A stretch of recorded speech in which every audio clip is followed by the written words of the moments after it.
सच्चिदानंद सद्गुरु साईनाथ महाराज की जय।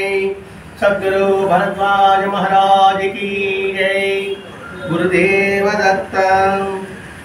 सद्गुरु श्री साईनाथ యొక్క సాంగత్యంలో ఆచార్య ఇక్కడ భరద్వాజ మాస్టర్ గారి యొక్క ఆశీస్సులతో ఈరోజు నాయుడుపేటలో శ్రీ సాయి సన్నిధి గ్రంథంలోని అంశాలను మనం వివరించుకోవడానికి ప్రయత్నం చేస్తున్నాం. ఈ గ్రంథంలో అనేక మంది భక్తులు బాబాని ఆశ్రయించి సేవించి తద్వారా ఆత్మజ్ఞానం పొందినవారు కొంతమంది, లౌకిక కోరికలను పొందినవారు కొంతమంది, పారమార్థిక స్థాయికి చేరుకున్నవారు మరికొంతమంది. అంటే ఈ మూడు జరగలేదంటే కోరికల కోసం వచ్చేవాళ్ళు కొంతమంది. అందుకే భగవద్గీతలు అంటాడు, ఆర్తులు అర్ధార్థి, ముముక్షువు, జ్ఞానుడు, ఈ నాలుగు తరగతులు ఉంటారు. అంటే మనము ఆర్తులు అర్ధార్థులోనే ఉన్నాం. ఆర్తులు అంటే మనకి కష్టం వచ్చినప్పుడు భగవంతుడు ప్రార్థించడం, అర్ధార్థి అంటే మనకి లౌకికమైన అవసరాలని కోరుకోవాలి. అది డబ్బు కావచ్చు, ఉద్యోగం కావచ్చు, పిల్లలు కావచ్చు, ఏదైనా కావచ్చు. ఇక ముముక్షుత్వం అంటే తెలుసుకోవాలనే ఆకాంక్ష. ఆ తెలుసుకోవడం ఆకాంక్ష కలిగింపజేసేదే సత్సంగం. అంటే ఎంతసేపు కష్టము నష్టము వీటి గురించే ప్రార్థన కాదు, అని చేయకూడదని కాదు, దాన్ని చేస్తూ భగవంతత్వాన్ని గురించి నువ్వు ఆలోచించు. ఆలోచించినప్పుడు ఏమవుతుందంటే అసలైన జ్ఞానస్థానికి మనం ప్రయాణం సాగించగలం. అందుకే మన పెద్దలు ఒక పదం వాడతారు, పుణ్యం చేయించిన స్వర్గానికి వెళ్తారు. స్వర్గానికి వెళ్తారంటే మనకేమనిపిస్తుందంటే స్వర్గం అంటే ఆనందంగా ఉండొచ్చు, కష్టం లేకుండా ఉండొచ్చు, చావు లేకుండా ఉండొచ్చు అనే భావన. అందుకే పెద్దలు చెప్పారు, రేపు పుణ్యం చేసి నీ స్వర్గంలో నీకు వెళ్ళొచ్చరా అంటారు. ఆ ఆశతో మనం పుణ్యకార్యాలు చేస్తాం. అంతా చేసిన తర్వాత ఆ స్వర్గము అనే భావనలో నుంచి అది కాదుగా ఎక్కడో కాదు స్వర్గము, ఇక్కడే ఉంది స్వర్గము అని భావనకి అనంతరత అనేది దిగి వస్తుంది. ఎట్లా అంటే స్వర్గం అంటే ఏమంటే ఆనందంగా ఉండాలనుకోండి, దుఃఖమే లేదనుకోండి, ఎప్పటిగా ఉండదా? ఉండదంటారా? ఎప్పుడు ఆనందంగానే ఉన్నామనుకోండి, ఇంకేమైనా కావాలా, మార్పు కావాలా, మార్పు కోరుకుంటామా? మొట్టమొదట రేడియో వస్తే పెద్ద విశేషం. ఎటు రేడియో ఉండిందంటే ఆ రేడియోలో ఆదివారం ఒక సినిమా వస్తుంది. ఇట్లా సంక్షిప్త శబ్ద చిత్రం అని ఉంటుంది. అంటే ఈ సినిమా మొత్తము 2 గంటల సినిమా మొత్తం 1 గంటలో మాటల ద్వారా వస్తుంది. అబ్బా మా ఇంట్లో రేడియో ఉంది, ఆనందంగా ఉందామా, చూస్తే బాగుంది కదా అని చిన్న టీవీ వచ్చింది, పోర్టబుల్ టీవీ. బొమ్మ చిన్నదిగా ఉందే, పెద్ద టీవీ. అంటే ఎంత ఉన్నప్పటికీ కూడా ఇంకా ఏదో కావాలని చూసుకునే ఉంటుంది. సరే, అది పక్కన పెట్టినా ఎప్పుడు పగలే ఉంటే మనకి ఆనందమా, ఎప్పుడు రాత్రి ఉంటే దుఃఖమా, రెండు ఉండాల్సిందే అని తెలుస్తుందన్నమాట. మొట్టమొదటేమో పుణ్యకారాలు చేసి స్వర్గంలో ఉండే ఆశతో ఆ పుణ్యకారాలు చేస్తున్నప్పుడు తర్వాత ఆలోచిస్తాడు మనిషి, మరి అది కాదు రాదు, ఇది ఇక్కడ ఉంది, అది అక్కడెక్కడ ఉందనుకుంటున్నాము స్వర్గము. మనసు మంచి భావాలతో ఉంటే అది స్వర్గం, చెడు భావాలతో ఉంటే అదే నరకం అని వారి దారి తిప్పించడం కోసం పెద్దవాళ్ళు చెప్పారు. దీని ఉదాహరణ చెప్పాలంటే రామదాస్ సినిమా మనందరూ చూస్తాం, సినిమా చూస్తాం కదా. అంతైన తర్వాత ఒక పుష్పకుమారుడు వచ్చి రామదాస్ రా అంటాడు. అక్కడ ఏముంది అని అడుగుతాడు.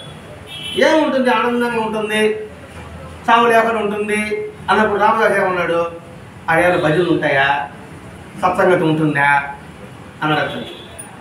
ఆనందం ఏముండదు, ఎప్పుడు ఆనందమే. అటువంటి ఆనందం నాకు వద్దు. అక్కడ ఆనందం ఎవరు అనిపిస్తారు, నేను ఒక్కడే అనిపిస్తా. అది ఇక్కడైతే ఈ భజన ద్వారా సత్సంగం ద్వారా నేను ఆనందం ఉంటాను, ఇతరులు ఆనందం చేస్తాను అన్నాడు. ఇప్పుడు స్వర్గం నిజం ఎక్కడెక్కడ ఉందో అక్కడ ఉందా అని చెప్పడం ఉద్దేశం. అట్లాగా ఆ భావాన్ని నింపుకున్నాక అనుకోండి, నిరంతరము భగవత్ తత్వ జ్ఞానం వైపు మనసు వెళుతుంది. మనసు చంచలం కాదు. అప్పుడు అక్కడ పెరిగిస్తామా, ఇక్కడ పెరిగిస్తామా, ఇంకో దగ్గర పెరిగిస్తామా అనే ఆలోచన రాదు. ఎందుకంటే ఒక దగ్గర నీ మనసు నిశ్చలం కాకపోతే ఇంకో దగ్గర మనసు నిశ్చలం ఎలా అవుతుంది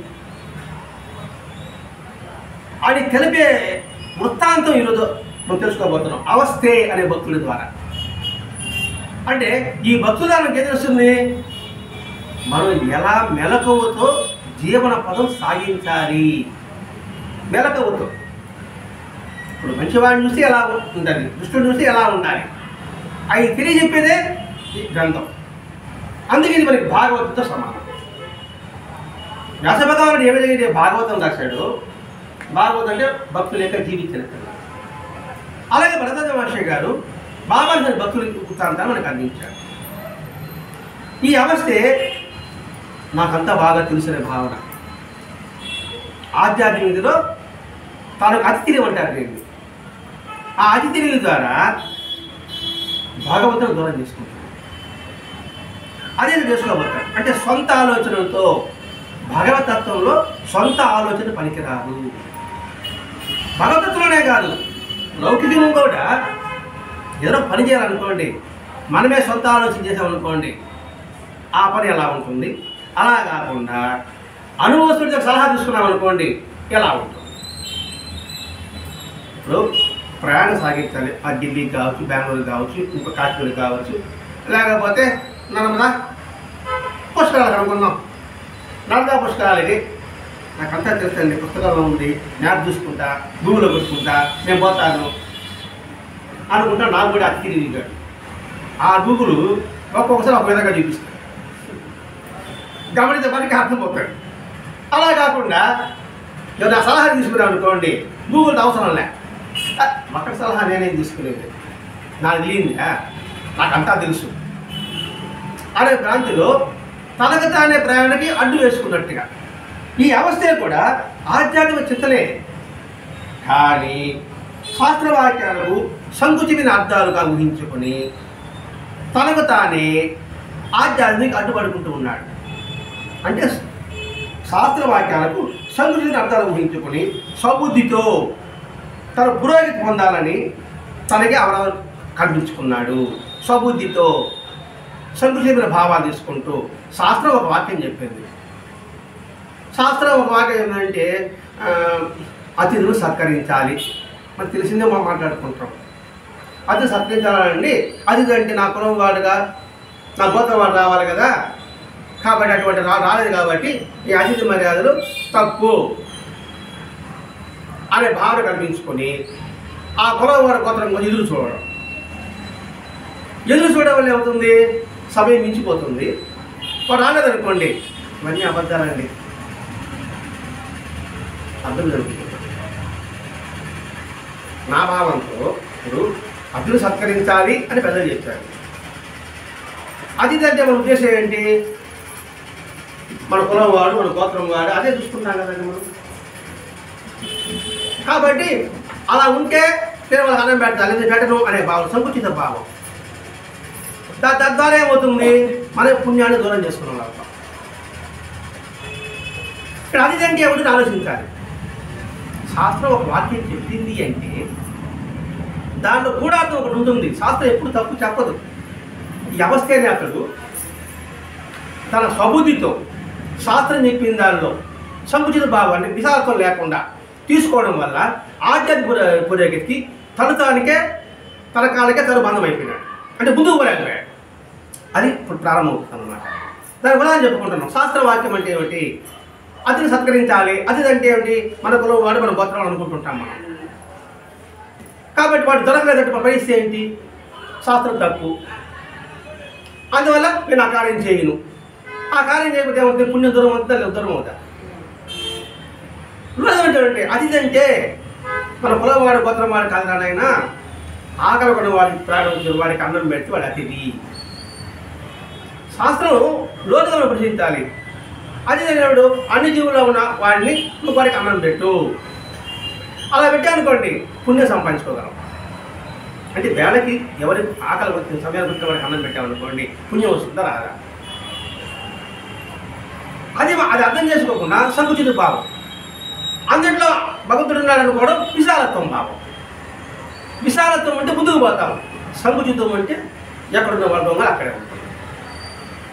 మనమందరం ఒకటే భావన ఉన్నప్పుడు అనుకోండి ఆనందం ఉంటుంది.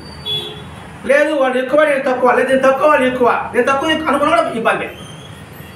అనుకున్నప్పుడు ఇక్కడెక్కడే ఉంటాం. కాబట్టి ఇక్కడ ఈ అవస్థే ఆధ్యాత్మిలో ఉన్నాడు, కానీ విశాలత్వం ఉంది. మనం ఆధ్యాత్మిలో వచ్చినాము, విశాలత్వం మనం పొందుపరుచుకోగలగాలి ఈ ఈ వ్యక్తిని చూసి. అదే ఈ సాహిత్య ప్రత్యేకత. ఇతడు చిన్నగా ఆధ్యాత్మికమే కాదు, చిన్నప్పటి నుంచి కూడా ఒక మహాత్ముని 20 సంవత్సరాలు సేవించాడు. అంటే 7వ సంవత్సరం నుంచి కూడా ఇతడు 22 సంవత్సరాల వరకు కూడా ఆ మహాత్ముని మామలేదార్ అనే మహాత్ముని నిరంతరం సేవించాడు. ఇది చిన్నప్పుడే భగవంత భక్తి, మహాత్ములు అంటే గౌరవము, ఆయన సేవ చేయడము, అటువంటి ఇతడు. అంటే ఎంత చేసినప్పటికీ కూడా, దర్శిస్తున్నప్పటికీ కూడా అతడిలో విశ్వాసం సరలేదు. అంటే 20 సంవత్సరాలు ఒక మహాత్ముని సేవిస్తూ ఉన్నప్పటికీ కూడా భగవంతుడి పట్ల ఎందుకు అతని విశ్వాసం సరలేంది? చూడండి, 7 సంవత్సరాల నుంచి 20 సంవత్సరం అంటే విద్యార్థి దశ. ఎందుకు సరలేంది? సావాస దోషాలు అది కూడా ఉంటాయి కదండి. ఎంత భక్తున్నప్పటికీ కూడా ఏదైపిచ్చాడు ఏం చేయాలని అనుకోండి, చక్కని మనసుకు జారుతుంది. వాళ్ళకి కదా మనకే జారుతుంది కదా. ఇంతకాలం పూజిస్తారు, మీకు భగవుడు ఏం చేశాడు అన్నాడు అనుకోండి, ఏమే కదా ఏం చేశారు, కాలం పూజ చేస్తూనే ఉన్నా, లాభమే లేదు, ఏం చేద్దాం అనుకున్నా కూడా జారినట్టే. అంటే మనకే ఇలా జారుతున్నప్పుడు ఇంకా యువతగా ఉన్నప్పుడు అతనికి అలా ఎలా ఉంటుంది? అంటే ఏంటి? మహాత్ముడు సేవిస్తున్నప్పుడే కూడా అవగాహన లేదు. చూడు, ఒక మహాత్ముడు 20 సంవత్సరాలు సేవిస్తున్నాడు అన్నప్పుడు అవగాహన ఉండాలి కదా. ఆ మహాత్ముడి తత్వ దీవత్వం అర్థం చేసుకుండాలి కదా. అట్లాగే మనం పూజిస్తున్నాం, మన ఇష్టదేవుని పూజిస్తున్నాం, రాముడా కృష్ణుడా ఎవరైనా కావచ్చు కాక. ఇంతకాలం పూజిస్తూ వారి యొక్క తత్వాన్ని మనం ఏ మాత్రం అవగాహన చేసుకోగలిగాము మనం ప్రశ్న చేసుకోవాలి. అవగాహన ఉన్నప్పుడు అక్కడ ఇక్కడ పోవాలని పరుగులాట ఉండదు, నిశ్చలత ఏర్పడుతుంది. ఆ నిశ్చలత ఏర్పడడం కోసం బాబా వచ్చాడు. ఎందుకు బాబా వచ్చాడు? ఇందుకే బాబా వచ్చాడు, నిశ్చలత కోసం. ఆ నిద్ర ఎలా ఏర్పరిచాడు? ఎక్కడ చూసినా నేనున్నాను బాబా చెప్పాడు. సకల దేవతా స్వరూపుడిగా అందరికి నిరూపణించాడు. సకల విశ్వరూపంగా ఆయనే అందరికీ దర్శనం ఇచ్చాడు. అప్పుడు నీకు ఎక్కడికి వెళ్తాను? ఇంకా వెళ్ళాల్సిన అవసరం ఏమిటి? అంతా ఆల్ ఇన్ వన్, అంతా కలిసి ఒక దగ్గరే ఉంది. ఒక దగ్గరే ఉన్నప్పుడు కదా ఎప్పటికీ అవసరం రాదు. ఒక దగ్గరే ఉన్న అవగాహన కలిగితే పరిగెడతాం.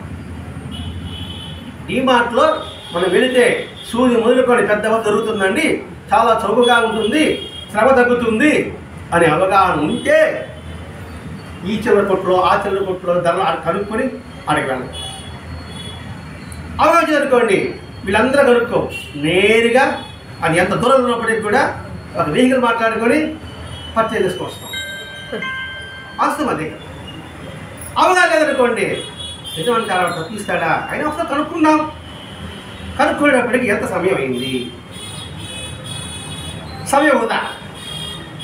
అవగాహన ఉన్నవాడు సమయం వృధా చేసుకోడు, నేరుగా వెళ్ళిపోతాడు. అట్లాగే భగవతత్తుడు అవగాహన ఉన్నవాడు అక్కడ నిజమా అబద్ధమా అని ఆలోచించుకుంటూ ఉన్నాడు. ఇక్కడ ఎంత ఆధ్యాత్మిక సంపన్నప్పటికీ కూడా ఆ భావం ఉంది. ఆ విద్యార్థిలో విశ్వాసం సరళింది. ఒకరోజు అకస్మాత్తుగా భగవద్గీత చదివాడు. అంటే అకస్మాత్తుగా భగవద్గీత అంటే పుణ్యం ఉంది కదా, అందుకని భగవద్గీత చదివాడు. చదివిన తర్వాత ఏదో బాగుందే అని మళ్ళా భగవద్గీతను పట్టుకొని అన్వేషణ ప్రారంభించాడు. అంటే అన్ని అధ్యాయాలు చదవడం, దాని భావం తెలుసుకుంటూ ఉండడం. అయిన తర్వాత వెంటనే బంధువు ఒక ఆయన మహాత్ముడు దర్శించదా, అది భగవద్గీతలో ఉంది కదా. ఏముంది? బాబా చెప్పాడు శ్లోకం 4వ అధ్యాయం 34వ శ్లోకం. తద్విధి ప్రణిపాతేన పరిపరిష్ఠేన సేవయా ఉపదేశ జ్ఞానం జ్ఞాన తత్వదర్శన. భగవంతుడు పడుకున్నాడు కదా, ఆశ్లాసం గుర్తినప్పటికి మనకి జ్ఞానం కావాలంటే, మనం తెలుసుకోవాలంటే మహాత్ములు సేవించాలి. ఒకరిని కాదు అందరూ మహాత్ములు సేవిస్తాము అని బుద్ధి కలిగింది. ఎందుకంటే జ్ఞానం కావాలన్నప్పుడు అందరి మహాత్ములు దర్శించు, మూలం మర్చిపోవద్దు, ఆ జ్ఞానాన్ని ఒప్పుకుంది. అదే గురుగీత చెప్తుంది, మధురుబ్దో యదా భృంగో పుష్పాంకురం వ్రజేత్ జ్ఞానుబ్దా తదా శిష్యో గురువంతరం వ్రజేత్. అంటే తేనెటి ఏ విధంగా అయితే అన్ని పుష్పాల దగ్గర పోయేసి ఆ పుష్పం యొక్క రంగు కానీ అది కాకుండా సైజు కానీ పట్టించుకోకుండా దాన్ని తేనెని ఎలా సంగ్రహిస్తుందో, నువ్వు మహాత్ములందరూ దర్శించు, అక్కడున్న వాతావరణం పట్టించుకోబాక అతను జ్ఞానాన్ని గ్రహించు. అది గురుగీతలో చెప్పారు. అదే భగవద్గీతలో 4:34 చెప్పాడు. అప్పుడు ఈ పట్టుకుని అనుసరిస్తే మనం కూడా సిద్ధపురుషులు దర్శనమవుతుంది అని తీర్మానానికి వచ్చాడు. ముందేమో దేవు మామలేద బాగా పట్టుకోవాలి పాయింట్ 20 సంవత్సరాలు సేవించాడు. మళ్ళా వచ్చిన తర్వాత ఒక మహాత్ముడు ఉన్నాడు చెప్పారు. ఎక్కడ? దోండి మహారాజు ఒక మహాత్ముడు ఉన్నాడయా ఫలానా ఊరిలో అని చెప్పాడు. సరే అని దర్శించాడు. దర్శిస్తే ఆయన ఆశ్రమం బయట కూర్చున్నాడు. ఎవరు? ఆ దోండి మహారాజు. ఆయన దర్శించిన తర్వాత చూస్తే ఆయన అన్నాడు, ఆశ్రమం బయట దొడ్డి వాడు కూర్చున్నాడు. కూర్చున్న తర్వాత ఏ పని ఉంది ఆలోచించాడు. మహాత్ముల కులం ఎందుకుంటుంది, జాతి ఎందుకుంటుంది, మన ప్రపంచం అయ్యాడు. ఇక్కడ బ్రాహ్మణుడు అనే అర్థానికి ఏం చెప్పాడు భగవద్గీతలో? బ్రహ్మజ్ఞానం కలిగిన వాడు బ్రాహ్మణుడు, పుట్టుకలో బ్రాహ్మణుడు కాదని చెప్పాడు. చదువున్నా కదా, ఈయన ఎవరు ఈయన అని ఆలోచించాడు. ఈయన శూద్రుడు. అబ్బా, ఈయన శూద్రుడు, ఈయన మనం దర్శిస్తే మనకేమొస్తుంది అని అనుకున్నాడు. ఆవిడకి నమస్కారం పెట్ట. సరే నువ్వు నాకు నమస్కారం పెట్టబడలేదు, వచ్చావు కదా లోపల ఆలయం అనమాట, ఆ లోపలికి చూడన్నాడు. లోపలికి పోతే ఈయన ఉన్నాడు. ఇలా సద్దుశారీలో ఉన్నట్టుగా, ఇలా సద్దుశారీలో బయట బాలబాబు ఉన్నాడు, లోపల కృష్ణుడు ఉన్నాడు. నువ్వు లోపలికి రాబా అన్నాడు సద్దుశారీలో. సరే నీ పూజ ఎలా కార్యక్రమం పడ్డాడు, పూజ కాలు పట్టుకున్నాడు. అట్లాగే ఈ అవస్థ కూడా లోపలికి ఆయనే ఉన్నాడు. పరిగెత్తుకు వచ్చి ఈయన కాలంలో పడ్డాడు. పడిన తర్వాత పడితే చూడండి మహాత్మ బుద్ధిలా మీకు ఇంత శక్తి ఎలా వచ్చిందాను, ఆ శక్తి ఎలా వచ్చింది అవసరం మనకి. ఐస్ క్రీమ్ తిండిరాడు, ఎలా తయారు చేసావు, ఎలా తయారు చేసావు అనుకుంటుందండి. ఐస్ క్రీమ్ బ్రహ్మాండంగా ఉంది, అక్కడ తినేసి చెప్పాలిదా అంతే. మన ఆలోచన ఇట్లా ఉంటుంది. ఇప్పుడు అవస్థ అనేది మన ఆలోచనలే. ఇప్పుడు భగవద్గీత పుట్టిందంటే అర్జునుడి ప్రశ్న వేస్తే భగవద్గీత పుట్టింది. అర్జునుడే తెలివి తక్కువ అనుకున్నారా? మనకు వచ్చే ఆలోచన అర్జునుడి ద్వారా ప్రతింపజేశారు కృష్ణుడు. ఎందుకంటే పాశుపతాస్త్రాలను సంపాదించిన వాడు అర్జునుడు ఈశ్వరుడి దగ్గర. మరి ఎంతటి శక్తి సంపన్నుడై ఉండాలి. కానీ ఎందుకంటే మన మనసు కూడా అలాగే ఉంటుంది. భగవద్గీత దేంతో స్టార్ట్ అవుతుంది? విషాద యోగంతో స్టార్ట్ అవుతుంది. మీరు నేనే ఉంటారు విషాద యోగంతో. అంటే బాధతో ప్రారంభమైంది. ఆ బాధతో ప్రారంభమైతే భగవద్గీత పుట్టింది. అంటే సంతోషంగా ఉన్న భక్తి రాదు, విషాదంలో ఉన్నప్పుడే భక్తి పుట్టింది. అది అందుకని విషాద యోగము. ఇప్పుడు సిద్ధార్థుడు బుద్ధుడయ్యాడు కదండి, ఎట్లా అయ్యాడు? విషాదంలో నుంచా, రాజభోగాల నుంచా? విషాదంలో నుంచా. వేమన భోగి, మరి యోగి ఎలా అయ్యాడు? అలాగే అర్జునుడు. అంటే ఇవన్నీ ఎందుకంటే వాడు తక్కువని కాదండి, వాస్తవం అది. అంటే దుఃఖము కష్టము కూడా మనం భగవంతుని దగ్గర చేర్చడానికి, భగవంతుడు మనకి ఇచ్చిన అవకాశం అని భావించడానికి నిర్ణయం. నిజంగా బాగా అనిపించండి. కష్టం వచ్చినప్పుడు బాగా నరకంగా ఉందంటాం. సుఖం వచ్చినప్పుడు స్వర్గం అనే పదం వాడం. ఎందుకంటే స్వర్గంలో ఇంకా ఎక్కువ ఉంటుంది మన ఆలోచన. ఇప్పుడు మంచిగా అనుకోండి, అబ్బా స్వర్గంలో అలా కూడా అన్నాను. ఎందుకంటే ఈ తక్కువ ఇంకా ఏదో ఎక్కువ ఉంటుందేమో, నరకం మాత్రం అన్నమాట. మన పరిణితి అదే అండి. ఆ పరిణితి సరిదిద్దడానికి సాయినాథుడే అవతరణ. వెంటనే ఈ శక్తి నీకు ఎలా వచ్చింది, ఎలా వస్తే నీకు ఎందుకు బాబా ఈ శక్తి ఎలా వచ్చింది, బాబా ఎక్కడ పుట్టాడు, ఏం చేశాడు, అవసరం మనకే. అదొక కొత్త కనిపెట్టాడు అనమాట. మాకు కనిపెట్టారు బాబా సామాన్య ఈ విషయం కాదండి, ఏకాదశి గడియలు అని ఉండొచ్చుగాక. ఆ గడియలు అంటే నేను తెలుసుకున్నట్టు కాదగ్గర అనమాట. ఏకాదశి గడి ఈ విషయం కాదండి అని ఒక పెద్ద కొత్త తెలుసుకున్నట్టుగా. ఇంకొకరు బాబా సమాధి పైది కాదండి, లోపల ఉంది అని ఒకడు. అంటే లోపల వాస్తవమే, ఆ చెప్పిన మనకి మన భావన ఏంది, అదే సమాధి అక్కడే బాబా ఉన్నాడని భావన. వాస్తవం ఆ భావన మీకు అందరికి అదే భావన ఉంది. అక్కడ తాగగానే అబ్బా బాబా పాదాలు తాగాను అనే భావనలో మీరు అందరూ ఉన్నారు. నేను కదా జ్ఞానాన్ని కదా, సమాధి అది కాదండి, అడగడం ఉంది అంటే మీకు సంశయం కలిగింది అంతే కదా, మీకు అనుభవం కలిగించేస్తా. మీకేం నేను నావలేదు, మీకేం ఉపయోగం అయింది, మీ భావం చెడగొట్టా. యద్భావం తద్భవతి అన్నాడు. ఇప్పుడు దీన్ని పెట్టుకుని బాబా సమాధి అన్నా కూడా బాబా సమాధి పలుకుతుంది, భావం ఉండాలే. కానీ అంటే నేను పెద్ద గొప్ప తెలుసుకున్నాను అనేసి మన యూట్యూబ్లో వీడియోలు పెట్టి ఇది అక్కడి బాబా సమాధి అది కాదు అని నేను చెప్పడం. అది మనం చెప్పేది ఇతర ఉపయోగకరం ఉందా లేదా అని చూసుకోవాలని. అక్కడ ఏం ప్రకటన అయింది, నాకంతా తెలుసని భావన ప్రకటన అయింది, అంటే అహంకారం నాకు వచ్చింది. అటువంటి వ్యవస్థ ప్రస్తుతం ఎందుకంటే అది మీరు ఆ దారిలో పోతున్నారు, అదే నమ్మకంతో పోతున్నారు. ఆ నమ్మకం చెడగొట్టడం వల్ల నాకు పాటిస్తున్నారు. మీరు ఆ భావన పోతున్నారు అంతే. ఆ చెట్టే దేవుడు అనుకుంటున్నారు, ఆ రాయే దేవుడు అనుకుంటున్నారు, ఆ శబ్దమే భగవద్గీత నాదం అనుకుంటున్నారు. కుయ్యి అంటుండే కదా, అలా కుయ్యి అంటే సాయి సాయి సాయి అని మీరు మనసులో అనుకుంటున్నారు. ఆ శబ్దం కదా అని నేను అంటాను. అదే నాకు సాయి సాయి అనబడిందంటే నీ పిచ్చి కానీ అని అంటాను నేను. ఎలా ఉంటుందో అది. ఇక్కడ శక్తి ఎలా వచ్చింది, వద్దు, ఎలా వస్తే పడుతుంది, శక్తి అక్కడ ఉంది, ఆ శక్తిని పట్టుకో. ఆయన వినయం కలిగినవాడు కాబట్టి ఆయన ఒక మాట అన్నాడు. ఏమన్నాడంటే రామ్ రామ్ రాజారాం రాజారాం అంటూ ఉండు. ఎందుకంటే నిజమైన మహాత్ముడు ఎప్పుడు వినయంతోనే ఉంటాడండి. నీకేమని చెప్పేది, నాకంటే శ్రీకెందుకురా అనలే, ఉంటే ఉండి పోతే పో అనలే. నేను నీ గురువుని కాదలుచుకోలే అని చెప్పడం, నేను నీ గురువు కాదలుచుకోలే. శక్తి ఎలా వచ్చింది అన్నావు, ఇదో రామ్ రామ్ రాజారాం సీతారాం అని అంటుండు, నీకు సర్వము సిద్ధిస్తుంది. నువ్వు నన్నే గురువు పెట్టుకోవాలని చెప్పడం లేదు.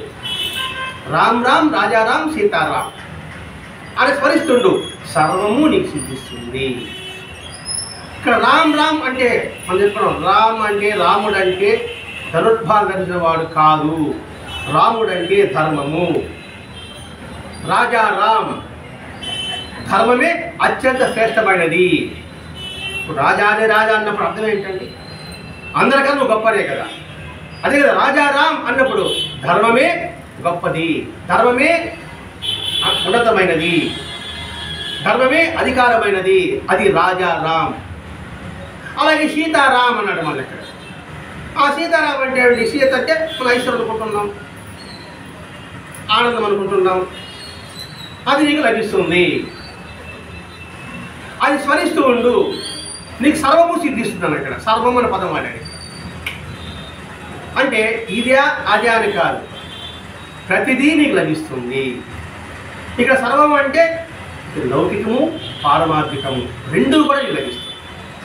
లౌకికానికి అడ్డు లేదు, పారమార్థానికి అడ్డు లేదు. కృష్ణుడు చెప్పాడు యోగ క్షేమం నేను చూస్తా అన్నాడు. అలాగే బాబా కూడా నా భక్తుడిని అన్నవస్త్రం ఏమి ఉండదు అన్నాడు. కాబట్టి మనం చేసేది ధర్మాన్ని స్మరిస్తూ ఉండు, ఆ ధర్మమే నీకు సర్వము సమకూరుస్తుంది.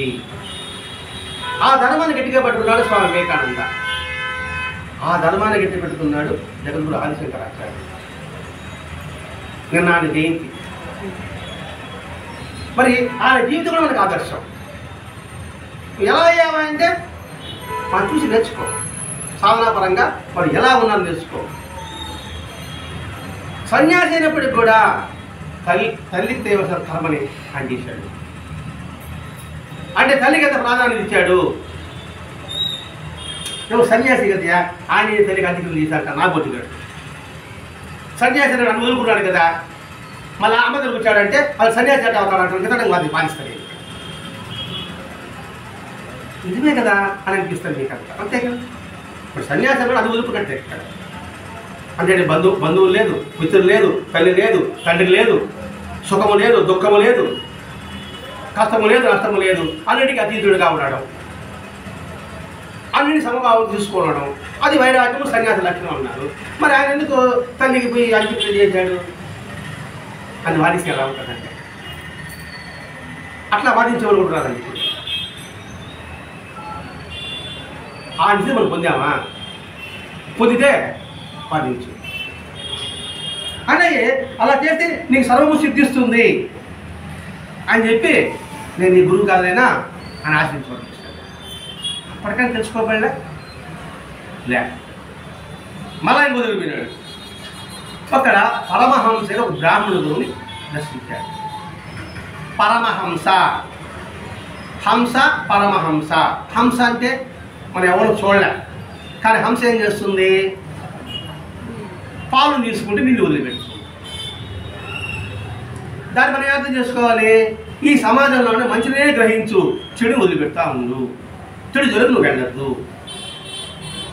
అందులో నిశ్చాతులు పరమ అత్యంత ఉన్నతమైన అటువంటి బ్రాహ్మణుని దర్శించాడు. దర్శించిన తర్వాత మన ప్రశ్న, బ్రహ్మజ్ఞానం ఎలా వస్తుంది అని అడిగాడు. అక్కడే అడిగాడు, ఎవరి దోటి కూడా అడిగాడు. ఇప్పుడు రామ్ చేపిస్తే సార్ చూస్తున్నాడు, నిలబడలే. మళ్ళా చర్చలం వస్తుంది రాదంటారా అని చెప్పేస్తారు. ఇంకోని ఆశిస్తాం, బ్రహ్మజ్ఞానం ఎలా లభిస్తుంది అని అడిగాడు. ఈ సంగతి చూసినాడు. సరే బ్రహ్మజ్ఞానం కావాలా రా, నే భయపడిపాక పడుకో, నీకు బ్రహ్మజ్ఞానం చూపిస్తా అని పడుకోబెట్టి గుదివి చేసి గట్టిగా దొక్కిసినాడు. సత్యానంద బాబు అన్నాడు, సత్యానంద బాబు అన్నాడు. అయిన తర్వాత పట్టు తప్పించుకున్నాడు. నువ్వు తిరిగి వాడిగానే నీకు బ్రహ్మజ్ఞానం కల వెళ్ళిపో. సత్యానంద బాబు అన్నప్పుడు మహాత్ములకి హస్తసత్యతో వాళ్ళ పాదస్థానం చనిపోవడం అంతకన్నా సాధనగా ఉంటుందండి. అంటే మనం లౌకికంగా ఆలోచిస్తున్నాం. అంటే ఏంటి, నేను వేరు, ఈ శరీరం వేరు, ప్రాణం వేరు అనే భ్రాంతులు ఉండవు. నీకేది బ్రహ్మజ్ఞానం కలుగుతుంది. ఇంకా బ్రహ్మజ్ఞానం అంటే అహం బ్రహ్మాస్మి, అయమాత్మ బ్రహ్మ, తత్వమసి, ఇవి ఈ పదాలు వాడతారు పెద్దలు. మరి వాటి అర్థం ఏంటి, అంతటా ఒకనొక చైతన్యాన్ని నువ్వు దర్శించు అని అర్థం. అలా దర్శించినప్పుడు నాకు ప్రాణం మీద ఆశ ఉన్నప్పుడు, నేను భయపడుతున్నప్పుడు నీ జ్ఞానం ఎలా వస్తుంది? భగవంతు చేతిలో ఉన్నావు, ఆ స్పర్శ ఉంది. పాలమతి రెడ్డి మధ్య భారం అన్నప్పుడు ఆది కదా భారం. ఇట్లాంటి సంఘటన మనకి భాగవతంలో కావచ్చు, నయనంలో కావచ్చు, ఆల్వర్లో కావచ్చు మనం చదివితే మనకు అర్థమవుతుంది. లేదా మనం అటువంటి సీరియల్స్ సినిమాలు చూసినా కూడా మనకు అర్థమవుతుంది. ముందే పరీక్ష పెట్టాడు, కాబట్టి తోయేస్తాడు, దూకేస్తాడు. మన కాపాడేది ఆయన కావుతా వేరే వాడు అవుతాడు. కాబట్టి నువ్వు పిరికివాడి, నీకు బ్రహ్మజ్ఞానం లేదు వెళ్ళిపోతాడు. ఆనంది బయట ఇదే విషయం రామకృష్ణ పరమ చేస్తాడు. బ్రహ్మజ్ఞానం అంటే హెచ్చరిక తీసుకుపోసి అట్టే ముంచేస్తాడు. ముంచేసి గిలగల కొట్టుకుంటాడు. సత్యానంద బాబు అంటాడు, నువ్వు లోపల ప్రాణం కోసం ఏదో విధంగా గిలగలుగుతున్నావో అంతగా నువ్వు ఆర్తితో భగవంతుని ప్రార్థిస్తే నీకు భగవంతుడు సాక్షాత్కారం ఉంటాడు. అది రామకృష్ణ మాట. మనలో అది పరితాపం లేదు.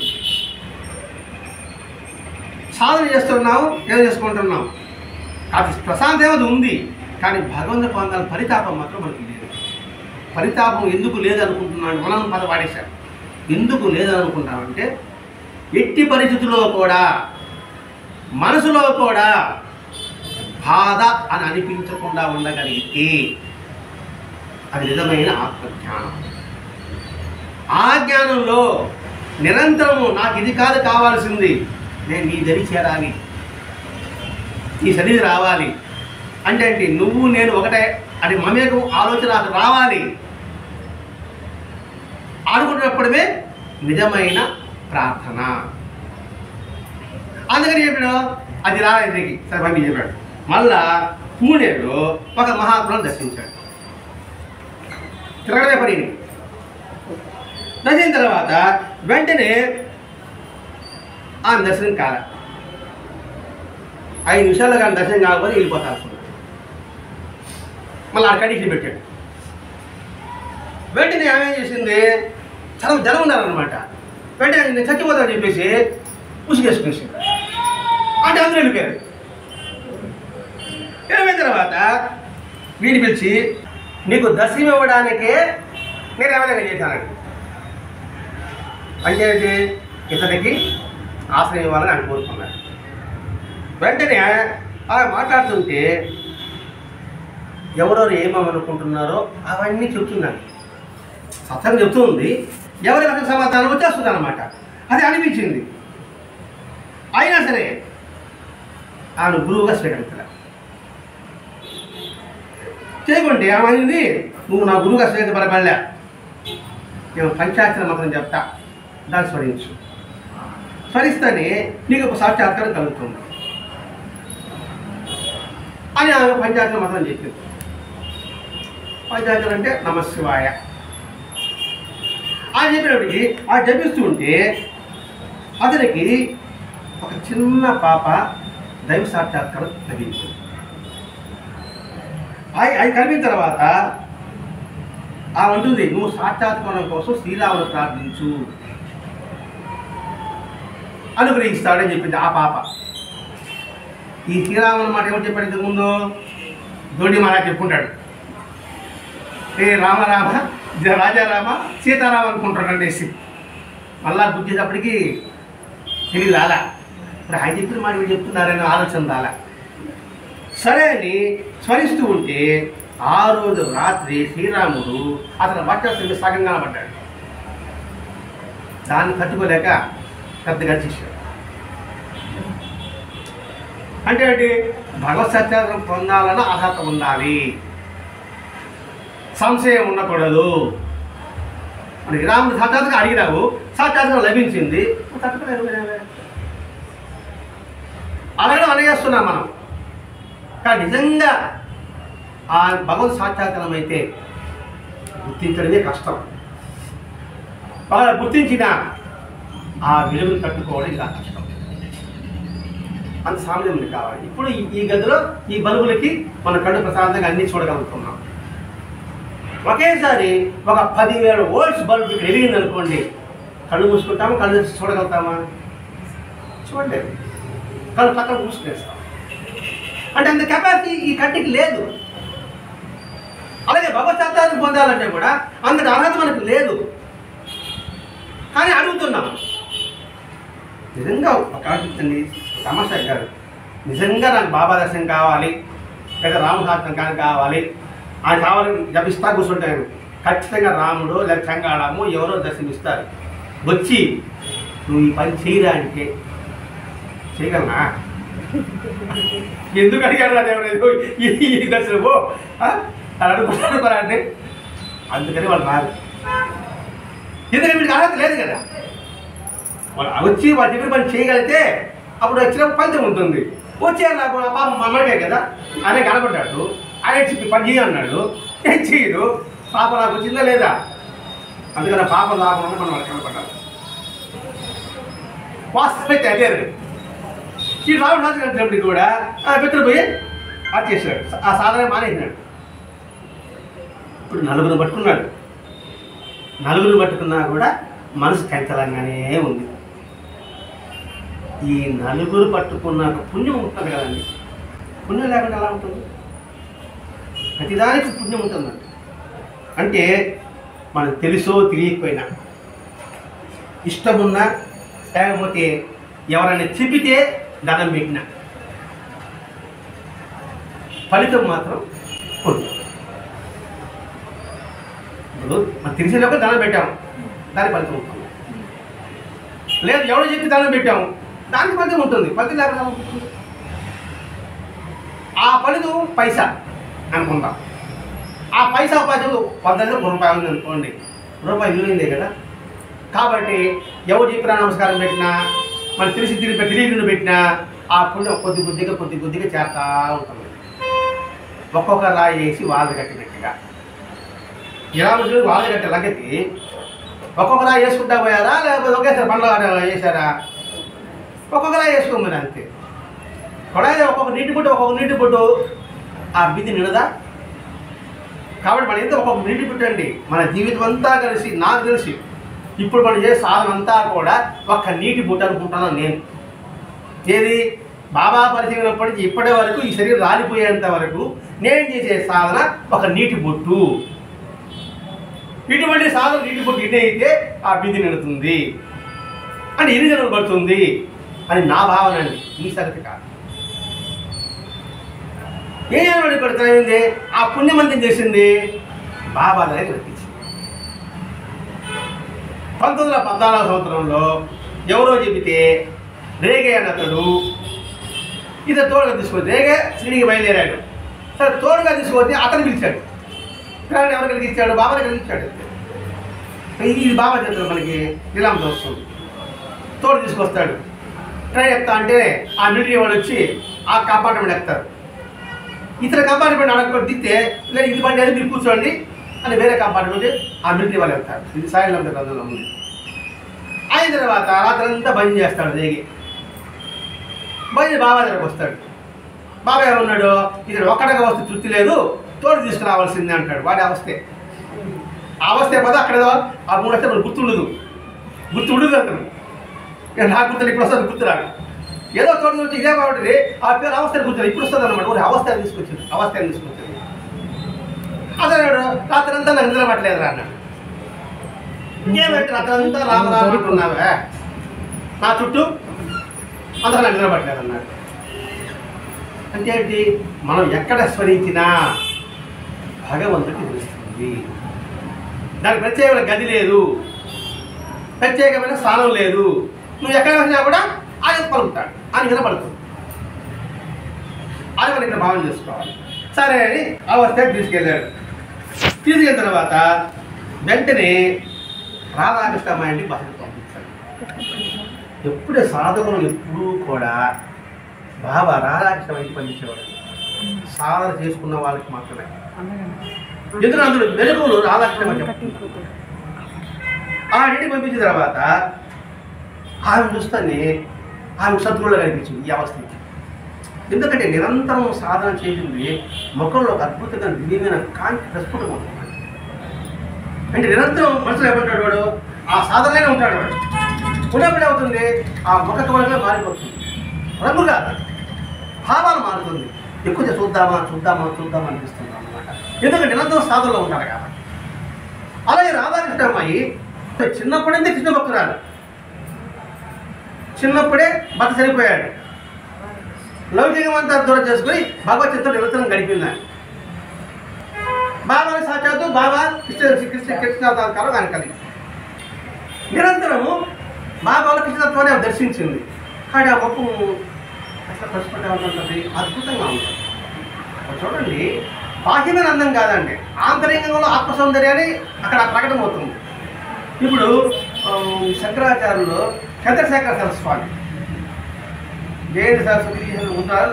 ఆయన పెద్ద ఆయన, మీకు అందరూ తెలిసే ఉంటారు. ఎక్కడైనా పక్క పచ్చగా యూపులుగా ఉంటుంది, సోడా కొట్టి అర్థం వేసుకుంది. ఆయనే చూస్తాడు, ఎందుకు అనిపిస్తూ ఉంటాడు అందగాడే. అంటే ఏమిటి?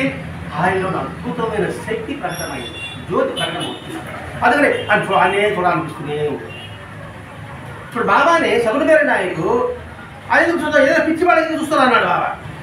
ఏం కనపడదు బాబా, ఏం సముద్రం ఉన్నది బాబాకి అని దీని మీద ఆధ్యాత్మిక శక్తి ప్రకటన అవుతుంది అన్నమాట.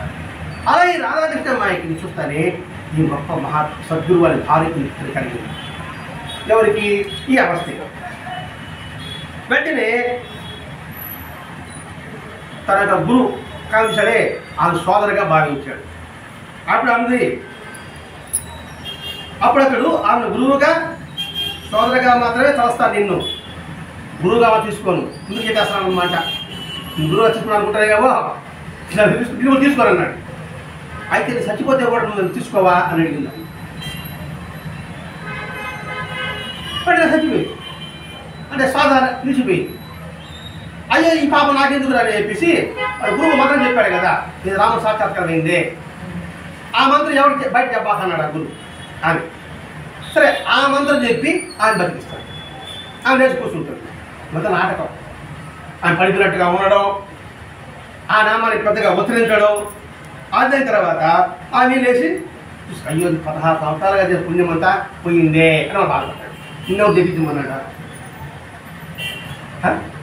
ఆయన అడిగితే ఏమన్నా నన్ను గురువుగా తీసుకొని చెప్పిందా? అంత విచలన భావనే, ఇంకా చంచల స్వభావం.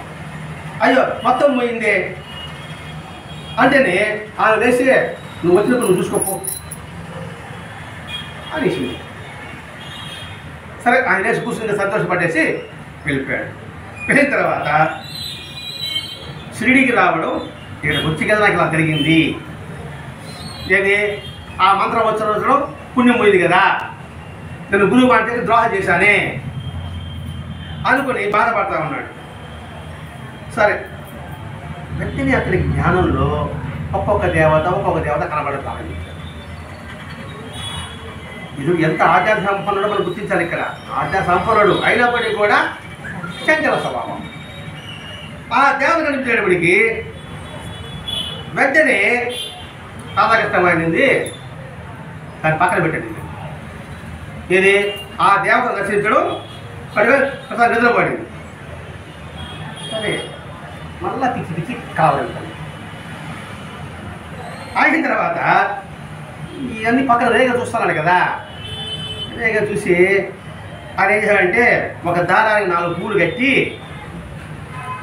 చిక్కు విడిదేయమని బాబా వద్దకు తీసుకొచ్చాడు. 4 పూలు వేసాడు, 4 పూలు వేసాడు. నీ చిక్కు విడిదేయని బాబా జరిగింది. బాబా అన్నాడు, ఈ చిక్కు విడిదేయాలంటే నువ్వు సాలకేపో అన్నాడు. సాలంటే రాధాకృష్ణ ఇల్లు, సాలంటే పాఠశాల అని అర్థం. ఆడికే తీసుకుపోన్నాడు. ఇది ఆమె విడదీయాలి అంటే 4 పువ్వులు ఒకే ధరం కట్టాడు, దాన్ని విడదీయాలి. 4 ఊళ్ళని ఆశ్రయించాడు, గజిబిజి అయిపోయినాడు. ఇప్పుడు 4 గజిబిజి అయిపోయినకి మరి 4 ధర ఉన్నది ఒకటే, ఆ 4 కూడా ఆధారం మీద దానము అది మనం భావించుకుంటామండి.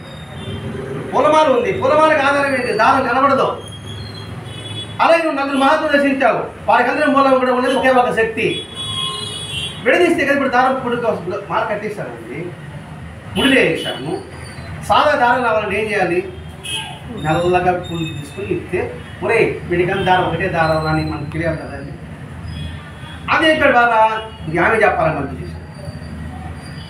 అయిన తర్వాత సరే రేగి చేసే సమాధానం. సరే మధ్యాహ్నం అయింది. మధ్యాహ్నం మామూలుగా భోజనం చేస్తున్నాడు ఎవరు? అవస్థ. అయిన తర్వాత ఒక ముద్ద పక్కన పెట్టి ఇది కానీ బాబా స్వీకరిస్తే నా గురువు బాబాలో ఉన్న నమ్ముతాను అని మనసు అనుకుంటాను.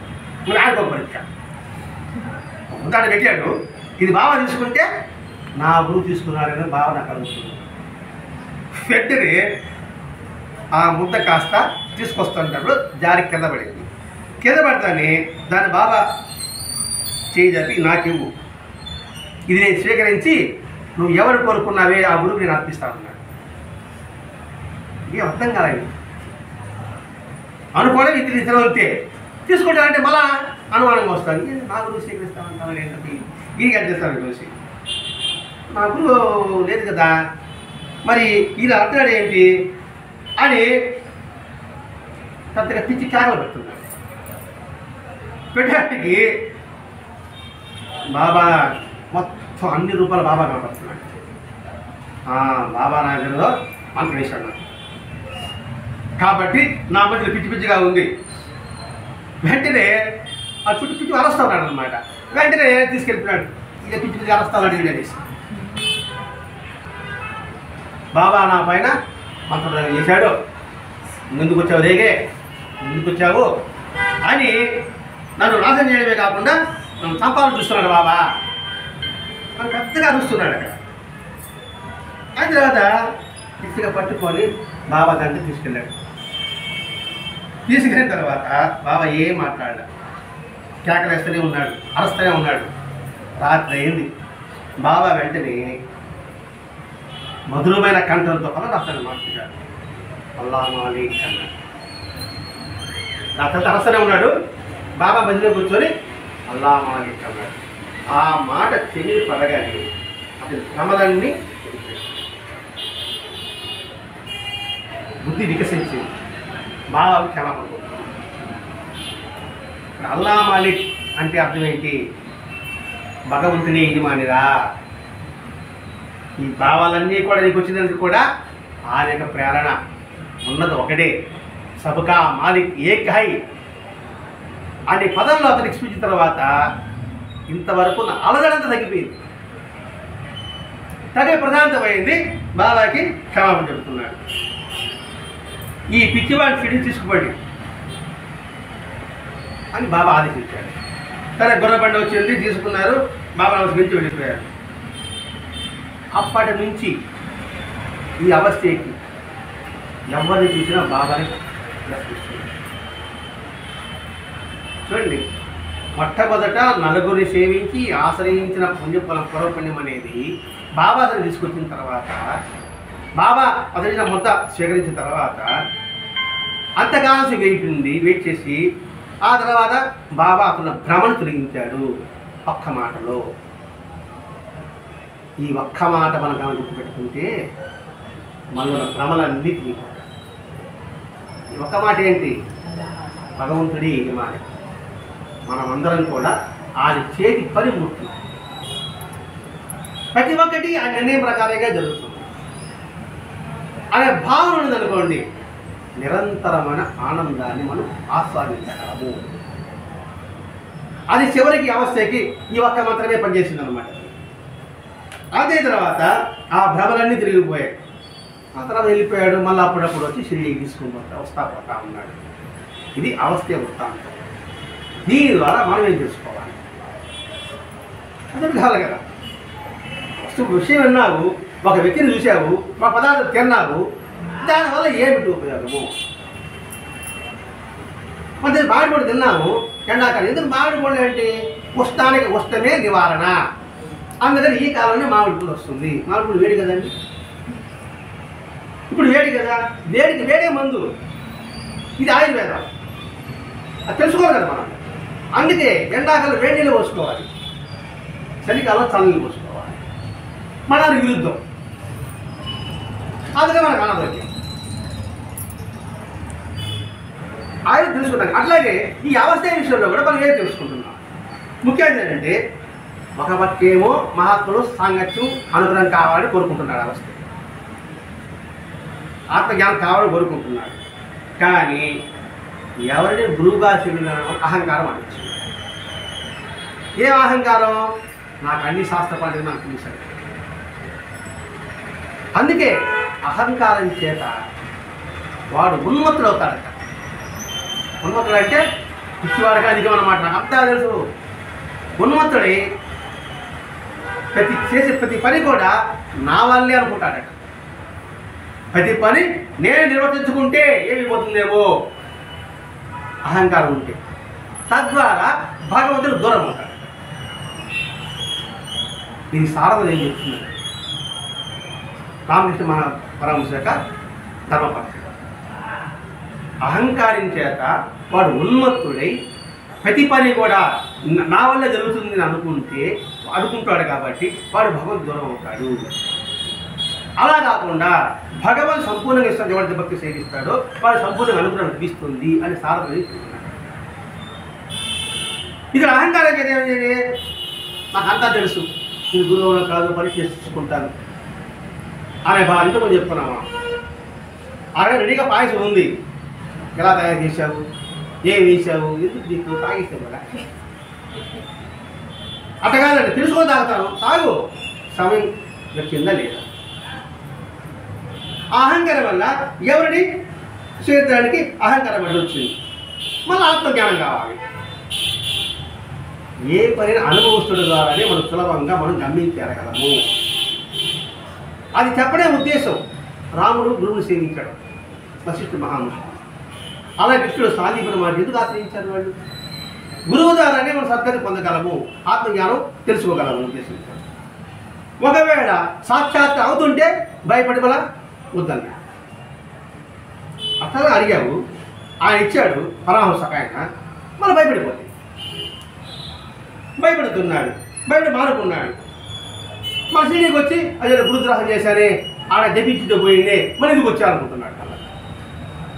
దేవుడు రమ్మన్నాడికి ఆడ చెప్పాడు, రాజారాం సీతారాం స్మరిస్తుంటారా సర్వసిద్ధిస్తూ చెప్పాడు. దోడి మహారాజు మరి ఉండొచ్చు కదా, ఆడ ఉండలేదు. మరొక వంక బాబా స్వీకరిస్తే గురువు అనుకుంటుంది, ఆయన స్వీకరించాడు, మళ్ళీ ఆయన కాదు. అంటే భగవంతుడు ఎన్ని అవకాశాలు ఇచ్చినప్పటికీ కూడా మనం గుర్తించలేకపోతున్నాము. మనకు కూడా భగవంతుడు అనేక మంది రూపాయలు హెచ్చరిస్తూనే ఉంటాడండి, మనం గుర్తించాం. అంటే సాధారణ విషయం కాదు, మామూలు లోకంలో కూడా ఇంకా చీర అలా చీర చీర బాగా చెప్తూనే ఉంటాడు. అతి చదువు వల్ల కూడా ఏమి చెప్పేది పని అనే భావన కొనుక్కుంటాం. అలాగే తిరిగేశాడు. అలాగైనా కూడా బాబా మంత్రకళని భావం ఏర్పడిపోయింది. ఒకవానికేమో మొదటి గురువుని గురువుగా స్వీకరించకపోయా, ఆ తర్వాత దోడి మహారాజు కాదనా, పరమాంతుని కాదనా, ఇంకో మహాత్రాలని కాదనా. ఎంతైనప్పటికీ కూడా అందుకే బాబా అడిగి పిచ్చివాడు అది తీసుకెళ్ళి పడేది చెప్పాడు. అందుకే తీసుకుపోయాడు. పిచ్చివాడు అంటే ఏం మాట్లాడతాడో తెలియదు, ఏం చేస్తున్నాడో తెలియదు. వీడు సాధనలో కూడా సాధనపడే ఏం చేస్తాడో ఏం మాట్లాడటో మనకు తెలియకపోయా. అందుకే పిచ్చివాడితో వచ్చాడు. ఇప్పుడు మనం బాగా గమనించిందంటే రేగే ఆగిలపై ఈ విధంగా తీసుకొస్తే ఎవరైనా చికాకు పడడా, పిచ్చోడు తీసుకొని బాగా వస్తే పైకి మనం ఎందుకు తీసుకుంటామంటే అని చికాకు పడతారు. కానీ బాబా ఎక్కడా కూడా చికాకు పడాడు. ఎందుకని వీళ్ళు ఉన్నత కోసం వాడిన ప్రయత్నం చేస్తున్నారు. ఎవరు రేగే ఆయి నా దగ్గర. అందుకని వాళ్ళ యొక్క ప్రార్థన మన్నించి అది దగ్గర పెట్టుకున్నాడు, అతను ఆశీర్వదించాడు. మన ఇందులో ముఖ్యాంశాలండి. నలుగురు సేవించిన ఆత్మజ్ఞానం కావాలన్నా జ్ఞానం వచ్చినప్పటికి కూడా దాన్ని రిసీవ్ చేసేలేకపోయాడు. బాబాను కూడా ఒక మాంత్రికుడు అనే భావన అతను కలిగింది. ఇంత విసిగిస్తున్నప్పటికి కూడా బాబా ఇచ్చాడు, ఎక్కడా చికాకు పడలే. ఇంత గొడవ జరుగుతున్నప్పటికీ కూడా రేగేపై కానీ ఆయపై కానీ ఆయన కోపగించుకోలేదు. ఎందుకంటే అవస్థకు భక్తి విషయాలు కల్పించాలని వాళ్ళ తపన. ఆ తపనకి ఆయన తలవగ్గాడు. అందుకనే దయతో అతనికి అనుగ్రహం కలిగించాడు. అది కేవలం వాళ్ళు తృప్తిపరచడానికి, ఎవరిని రేగేది ఆయన తృప్తిపరచడానికి. ఎందుకంటే ఆయన తెలుసు ఎలా పిచ్చి పడిపోతే తెలుసు. అసలు బాగా తెలియదు ఏముంది. అయినప్పటికీ కూడా అతని అనుగ్రహంలో ఉంచడము, అల్లా మలికని చెప్పడము, అతడు మనిషి పరిపక్వత తెప్పించడము, మనసు వికసించడము, ఆ తర్వాత ఆడి క్షమాపణ కోరుకోవడానికి సాష్టాంగ నమస్కారం చేయడము. మరి ఎందుకు అంత ఉన్నతికి పాటుపడుతున్నాడు బాబా? భగవంతుడికి తపనంతా ఒకటేనండి, ప్రతి ఒక్కడే ఉద్ధరించబడాలి. తనని ఇబ్బంది పెట్టినా, తను ఇబ్బంది పడినా కూడా సరే భగవంతుడు ఎప్పుడూ కూడా మన శ్రేయస్సే పొందాలి, మన క్షేమాన్ని పొందాలి. ఇది మనము పాండవ మధ్య సినిమాలో చూసినప్పుడు నాకు అర్థమవుతుందండి.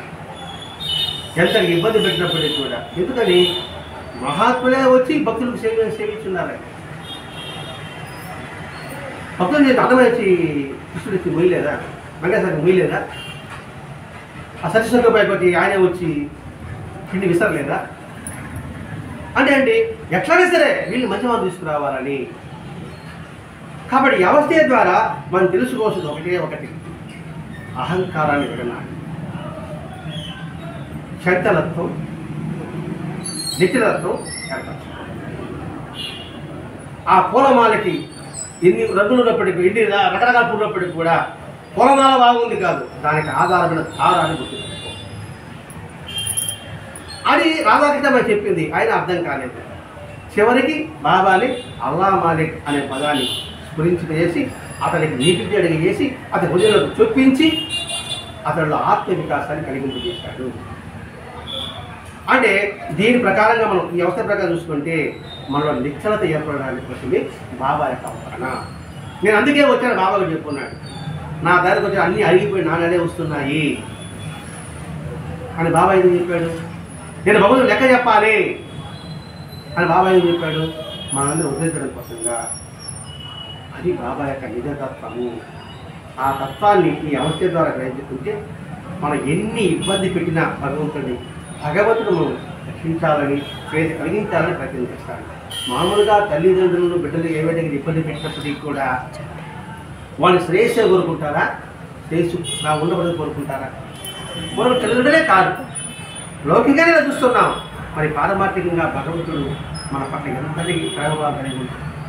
ఆ తత్వం తెలియజేయడమే ఈ అవస్థ.